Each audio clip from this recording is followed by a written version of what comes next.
G'day YouTube, Warbles on a lot here. About to have another go at test flying the Warble-Drone. As you can see, 13-year-old Falcon 3 battery is in the cockpit, charged up, hooked up, ready to go. The two newbies are sitting there, they're also fully charged, ready to go. The camera's there. Those of you who've been paying particular attention will have noticed the tail no longer has patches of black woven fiberglass cloth held on with araldite 2-part epoxy, because this is actually the original tail which came with the Falcon when we got it. And 10 years ago it was replaced because I could get a spare that was in pristine condition. Now the spare that's been flying for 10 years is in pretty ragged condition, so I've replaced that. Also, because yesterday when I was flying, a few problems cropped up. One being that the camera phone, being squeezed against the fuselage by the rubber bands it was mounted by, was pressing its own buttons, and it was spontaneously turning itself into night mode or back into a still camera while I was waiting to launch, and that was really aggravating. The other thing was that whereas this battery is old and underpowered, at least the aeroplane flew properly and correctly in trim. When flying with the Falcon 3 battery, it didn't have much more power, but it was terribly tail heavy. So I tried to adjust the centre of gravity by shifting the camera slightly forward, and that aggravated the pushing of its own buttons. And battery 4 did have more power, and that aggravated the out of trim condition. So I had a not very nice day flying yesterday. 5 flights, total 3 minutes. Longest flight 1 minute and 10 seconds on the 13-year-old battery. And when I got back to the hut, I weighed that battery, and that there battery weighs 94 grams. Those ones, they weigh 77 grams each. So there's about 18% more nickel metal hydride in the old battery than there is in the new batteries. So maybe they're never going to quite live up to expectations. On the other hand, some of these batteries, the nickel cadmiums in particular, but also the nickel metal hydrides, you have to give them, 6 or 12 duty cycles before they actually come up to being as good as they're ever going to get. And because they're underweight, as well as currency of the realm on the one wingtip, it turns out that the weight of 3 lyrebirds in the front of the front cockpit brings a Falcon 3 or a Falcon 4 up to the correct weight. So hopefully today it might fly a bit better.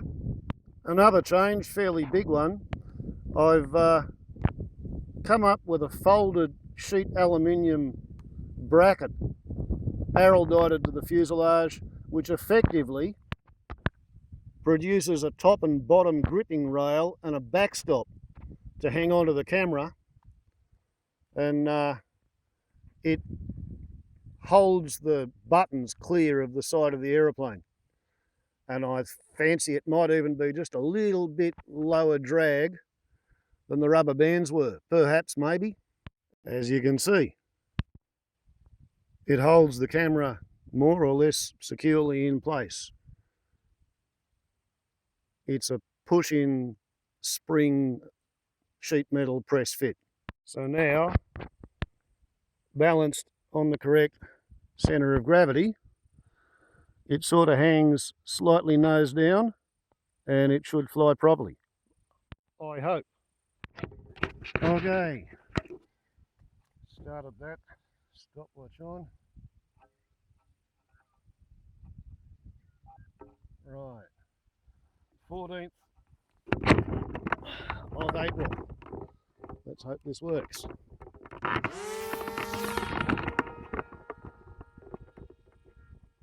Holy shit, it's going well.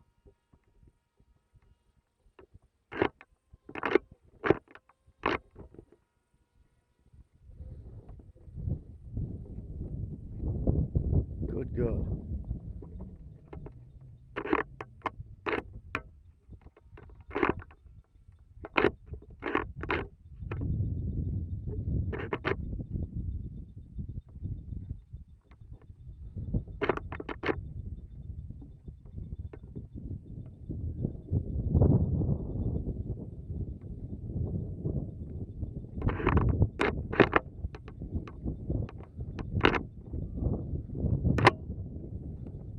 Okay.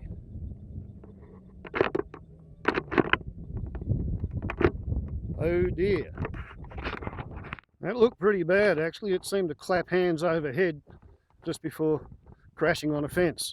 Okay, here at the crash site we have the canopy, we have the Herigo plane, we have the camera, and the camera is still functioning. So that's a plus. Righto.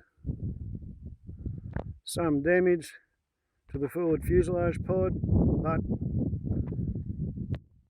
nothing particularly greatly catastrophic. I can probably fly this again now. Camera mount's fine, but actually I was right, it did actually fold, clap hands, so I might have to change wings and all. And that idea worked really well under power, but not well at all when it was gliding. Okay, so here's one more test.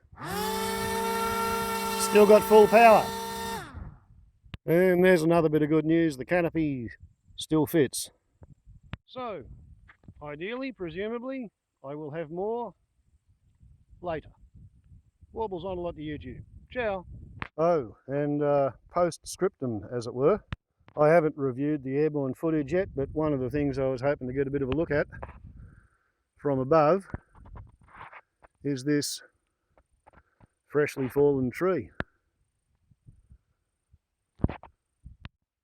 Or perhaps I should say trees, because when this one has gone, it's fallen onto this one and knocked it straight over, and then snapped off whatever was in its path as it came down.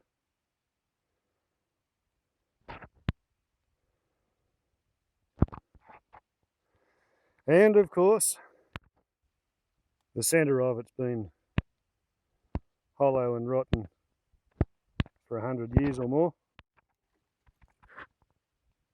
Tubular regrowth is what I call such trees. A ring of living tissue.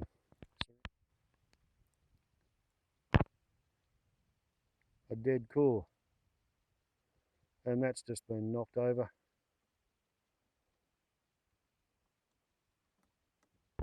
So, that's kind of more or less what I was trying to get a look at from above. And after having made one pass under power and climbing, the idea was to have another go gliding. But for some reason, the Falcon got itself into a spiral dive to the right instead of gliding in a straight line. It was actually making sense until then, but anyway, I'll sort it out. Warbles on a lot to YouTube. Postscript, ciao.